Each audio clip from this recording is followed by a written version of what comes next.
Vote দিবেন। আপনাদের কাছে আমার বিনীতভাবে আবেদন, আপনারা ভুল করবেন। আপনারা আজিজ ভাইয়ের মতো একজন মানুষ, একজন সৎ মানুষ, যার নামে আমি কখনো কোনোদিন কোনো চাঁদাবাজি, দখলদারি এই ধরনের কথা 5ই আগস্টের পরে শুনিনি, কখনো শুনিনি। শুনলে আমি আসতাম না আজকের এই মিটিং এ।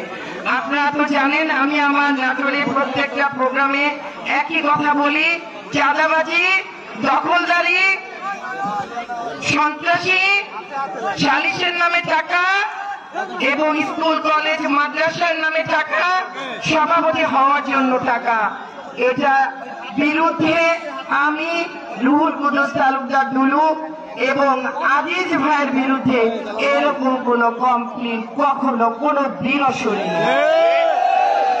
যারা এখনো চিন্তা করেছেন আজিজ ভাইকে ভোট দিবেন না, তাদের কাছে আমার আবেদন, ধানের শীষটা কার বলেন তো?